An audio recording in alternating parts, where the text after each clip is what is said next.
Hello students. हमने हमारी last class में प्रॉपर्टीज ऑफ डिटर्मिनेंट को डिस्कस किया था और आज के हमारे टॉपिक में हम डिस्कस करेंगे कि कैसे हम प्रॉपर्टीज की हेल्प से जो हमने प्रॉपर्टीज ऑफ डिटर्मिनेंट हमारे लास्ट टॉपिक में डिस्कस किए थे उनकी हेल्प से कैसे हम डिटर्मिनेंट की प्रॉब्लम को सॉल्व करेंगे। तो आप यहाँ पे देख सकते हैं कि आज का जो हमारा टॉपिक है वो basically application of properties of determinant है। और इस टॉपिक को आपको ऐसे समझना है कि किसी भी डिटर्मिनेंट की वैल्यू फाइंड करने के लिए उस प्रॉब्लम को सॉल्व करने के लिए जो प्रॉपर्टीज़ हैं हमारे पास, वो प्रॉपर्टीज़ को हम किस तरीके से उस प्रॉब्लम में अप्लाई करेंगे। तो यहाँ पे बेसिकली हमारे पास एक एप्लीकेशन है प्रॉपर्टीज ऑफ डिटर्मिनेंट के लिए। इसमें मैंने 5 मोस्ट प्रॉब्लम को कंसिडर किया है जो सीबीएसई और अलग अलग स्टेट बोर्ड में अलग अलग ईयर में आई हुई प्रॉब्लम्स हैं। तो उनकी प्रायोरिटी ज़्यादा है या उनकी प्रोबेबिलिटी ज़्यादा है एग्ज़ाम में आने की, तो आप उन प्रॉब्लम्स को डिस्कस कर सकते हैं और आप उनमें से उन प्रॉब्लम को अगर अच्छे से सॉल्व करते हैं तो बाकी की प्रॉब्लम बनाने की जो प्रोबेबिलिटी है वो आपकी बढ़ जाएगी। तो यहाँ से हम सबसे पहले देखते हैं जो हमारी फर्स्ट प्रॉब्लम है।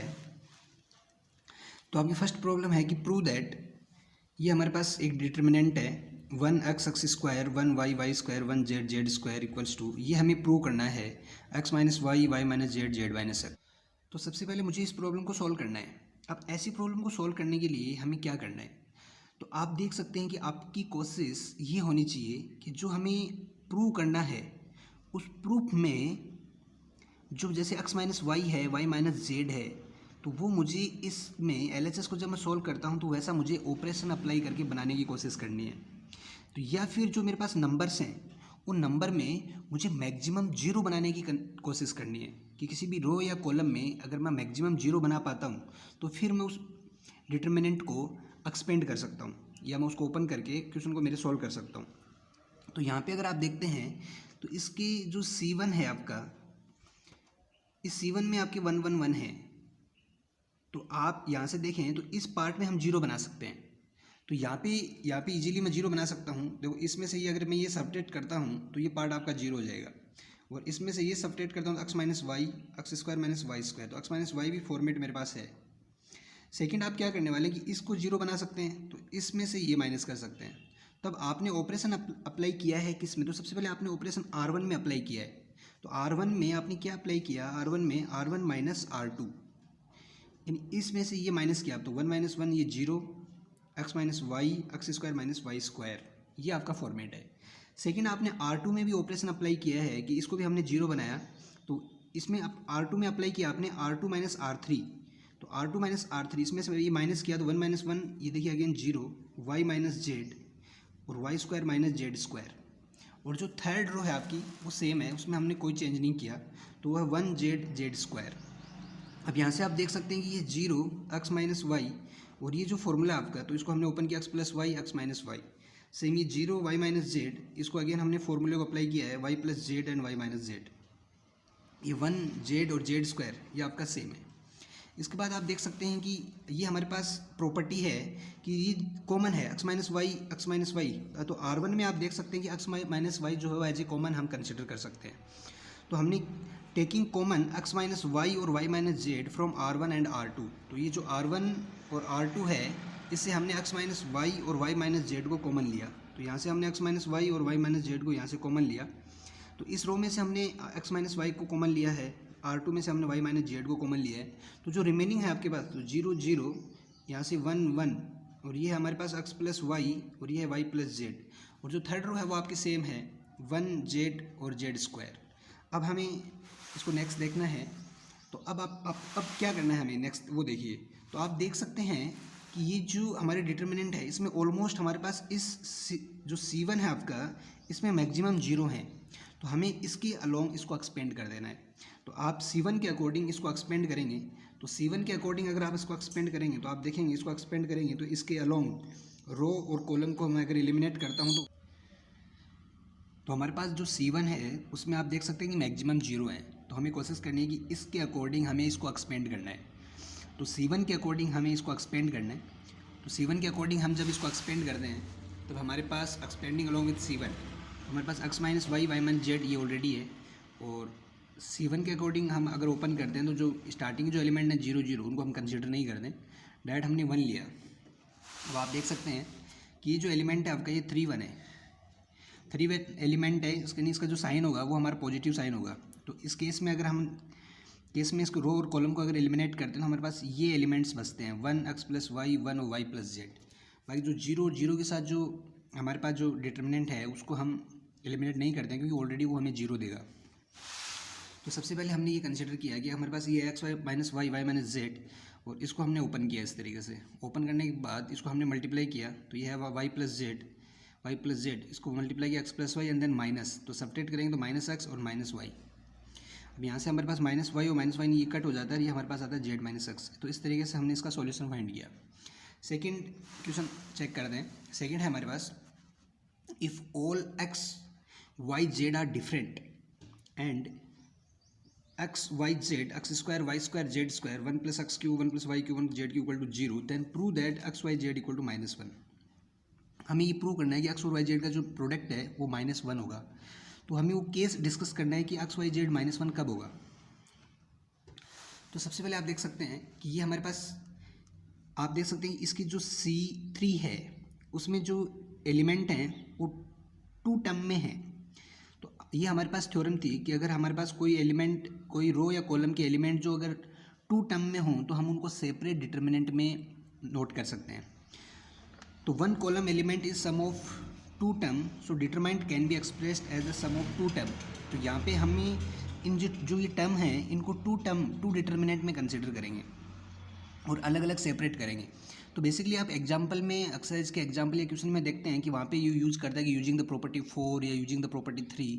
तो हमें वहाँ पे ऐसा अप्लाई नहीं करना है क्योंकि वो प्रॉपर्टी सीरियल वाइज है, दैट्स वाई वो एग्जाम्पल में ऐसा यूज करता है। हमें जब हम अपने बोर्ड में पेपर सोल्व कर रहे होंगे या अपने फेयर में या अपना वर्क जो क्वेश्चन को सोल्व कर रहे होंगे, तब हमें जो प्रॉपर्टी हम अप्लाई कर रहे हैं उस प्रॉपर्टी को हम नोट करेंगे। तब हम इनको सेपरेट कर दें। सेपरेट करने के बाद हम देखते हैं कि ये हमारे पास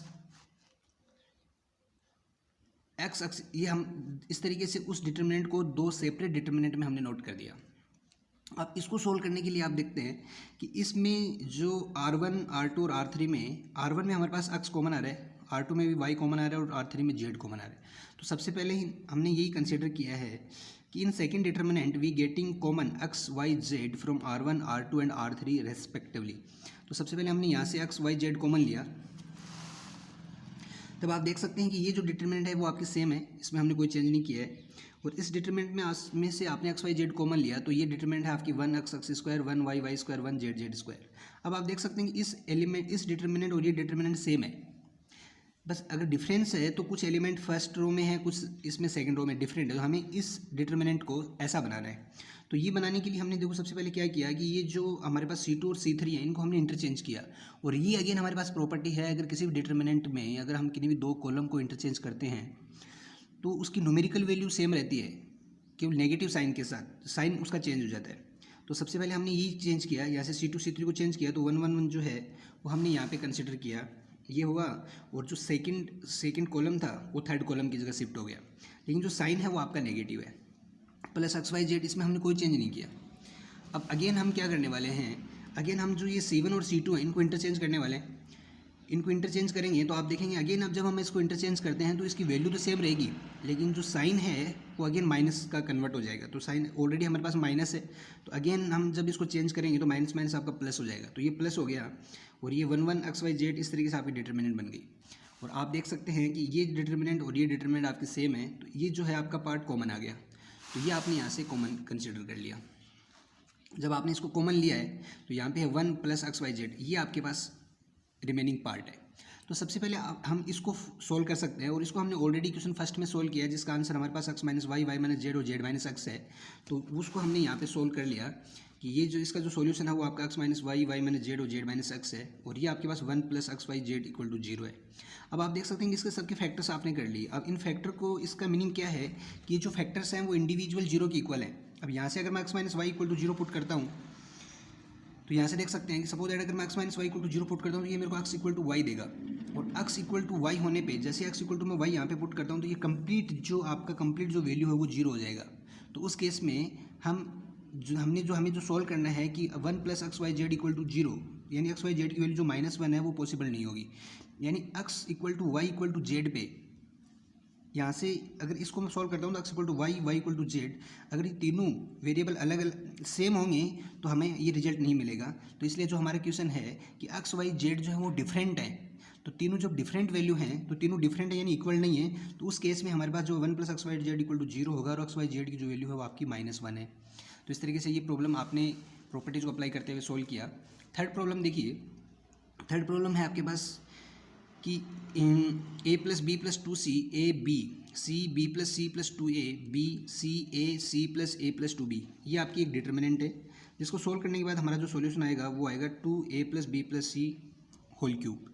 अब मुझे सबसे पहले आपने देखा कि किस तरीके से हम इस प्रॉब्लम को सोल्व करेंगे, तो आपके RHS में आप देख सकते हैं कि a + b + c है, तो ऐसी फॉर्मेट हम इसमें बनाने की कोशिश करेंगे।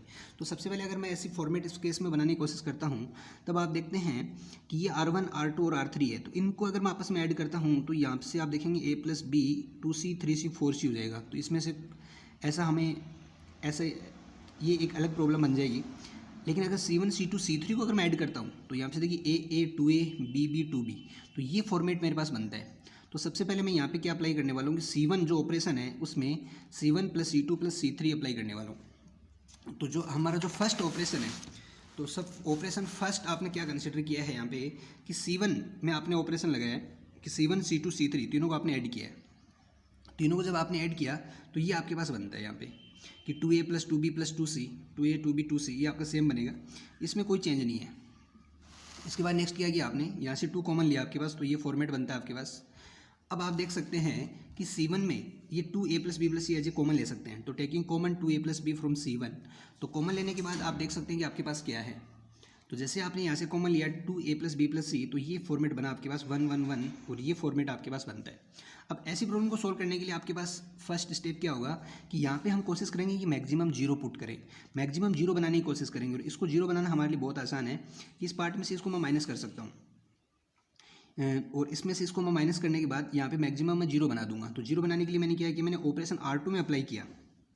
R2 में मैंने क्या किया, R2 - R1, तो यहाँ से R2 - आप R1 - R2 भी कर सकते हैं, वो भी ईजी है, उसमें भी कोई प्रॉब्लम नहीं है। लेकिन हमने यहाँ पे अप्लाई किया कि R2 जो है, R2 में हमने ऑपरेशन अप्लाई किया R2 - R1, R2 - R1, तो ये 0 हो गया आपका। b + c + 2a minus a, तो b + c + a, तो ये आपका a + b + c बन गया, b - b ये आपके पास 0 बन गया। ऐसे आपने R3 में ऑपरेशन अप्लाई किया तो है आपका R3 - R2, तो R3 में से R2 को आपने माइनस किया, तो ये जो फॉर्मेट बनता है आपके पास, तो हमारे पास ऑलरेडी 2a + b + c है, ये R1 सेम रहेगा आपका, इसमें अप्लाई किया तो ये 0, ये पार्ट आपका इस तरीके से फॉर्मेट होके आता है। अब हमें देखना है कि मैक्सिमम, हमने देखा कि C1 में हमारे पास मैक्सिमम 0 है, तो C1 के अकॉर्डिंग हम इस डिटर्मिनेंट को ओपन कर देंगे, तो एक्सपेंडिंग अलॉन्ग विथ C1, तो C1 के अनुसार हमने इसको ओपन कर दिया, तो जो फर्स्ट एलिमेंट है उसके अकॉर्डिंग ओपन होंगे, क्योंकि 0 और 0 तो इसकी ऑलरेडी हमारे पास वैल्यू जो होगी वो 0 होगी। तो 2a + b + c है, इसके 1 के अकॉर्डिंग ओपन करेंगे तो वो इसके अलॉन्ग हमारे रो एंड कॉलम को हम यहाँ से डिलीट करते हैं, तो हमारे पास ये फॉर्मेट बनता है a + b + g, ये आपका, तो ये न्यू डिटर्मिनेंट हमारे पास फॉर्मेट होती है। तो यहाँ से जो बना हमारे पास 2a + b + c, तो आप देख सकते हैं कि इस 2/2 ऑर्डर की डिटर्मिनेंट को जब हम सॉल्व करते हैं तो ये पार्ट हमारा 0 हो जाएगा, और ये बन जाएगा a + b + c, a + b + c, और ये इसका होल स्क्वायर हो जाएगा।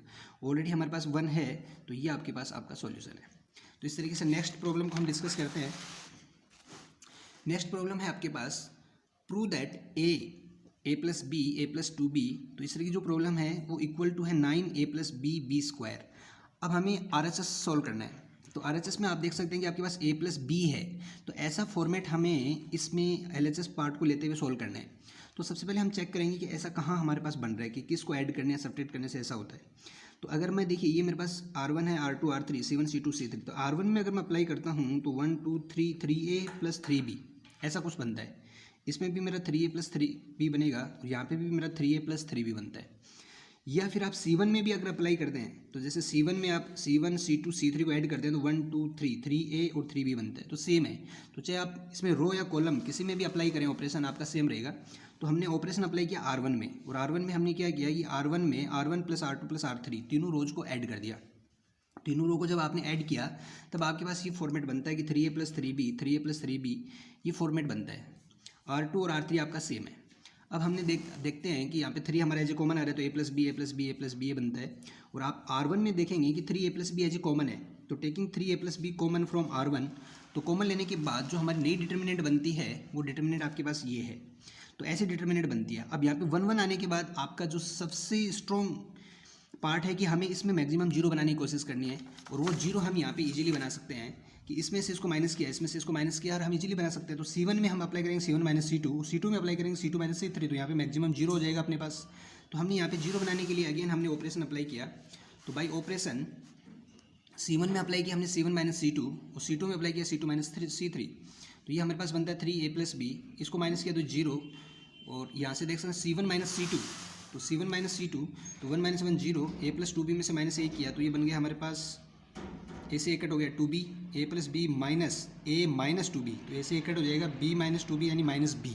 तो इस तरीके से हमने ये जो ऑपरेशन अप्लाई किया है, ऑपरेशन अप्लाई करने के बाद हमारे पास ये डिटर्मिनेंट बनती है।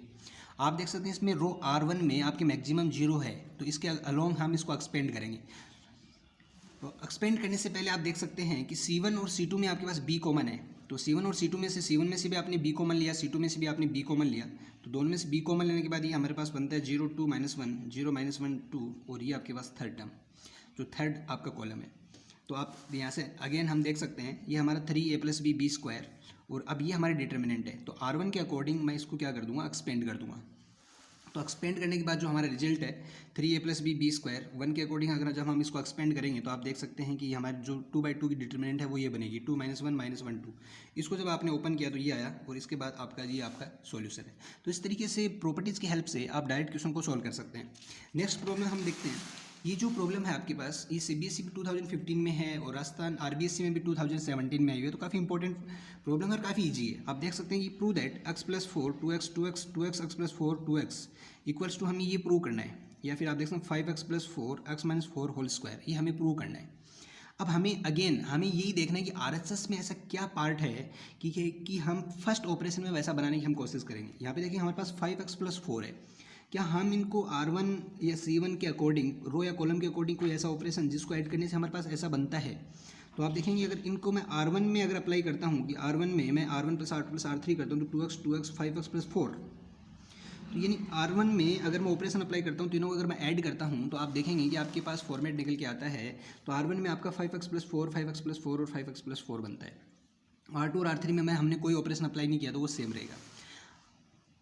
R1 में आप देखते हैं 5x प्लस 4 है, उसको हमने कॉमन लिया, तो taking common 5x plus 4 from R1, तो ये आपने कॉमन लिया। कॉमन लेने के बाद हमारे पास ये एलिमेंट बचते हैं, तो ये है 1 1, ये आपके पास 2 अगेन 3/3 ऑर्डर की एक डिटर्मिनेंट है।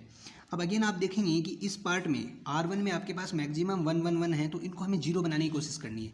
तो जीरो बनाने के लिए हमारे पास वही सिंपल हमारा मेथड है कि आप क्या कर सकते हैं कि C1 माइनस C2 या C2 माइनस C1 जो भी हमें अच्छा लगे वो आप यहाँ पे अप्लाई कर सकते हैं। तो अप्लाई करेंगे तो C1 माइनस C2 अगर मैं अप्लाई करता हूँ तो 1 minus 1 zero 2x minus x minus 4 तो x माइनस 4, और इसमें से ये माइनस करेंगे तो जीरो। अगेन इसमें से माइनस किया जीरो x प्लस 4, यानी C2 में अगर अप्लाई करता हूँ C2 में अगर ऑपरेशन लगाता हूँ तो C2 माइनस C3 तो 1 minus 1 zero x plus 4 minus 2x तो माइनस x प्लस 4 और 2x माइनस x माइनस 4 तो ये हो गया x माइनस 4। तो इस तरीके से आपने अगर ऑपरेशन इसमें अप्लाई करते हैं कि C1 में आपने ऑपरेशन किया C1 माइनस C2 में किया C2 माइनस C3, तो अप्लाई करने के बाद आपके पास ये डिटर्मिनेंट है। अब इस डिटर्मिनेंट में आप देख सकते हैं कि फर्स्ट रो में मैक्सिमम जीरो हैं, तो इसके अकॉर्डिंग हम इसको एक्सपेंड कर देंगे। तो इसके अकॉर्डिंग जब हमने इसको एक्सपेंड किया तो एक्सपेंड करने के बाद हमारे पास ये रिजल्ट है। तो इसको अगर जब हम ओपन करते हैं x माइनस 4 और ये आपके पास अगेन पार्ट जीरो है, तो इसको हमने ओपन किया और इस तरीके से देखते हैं कि जो हमारा रिजल्ट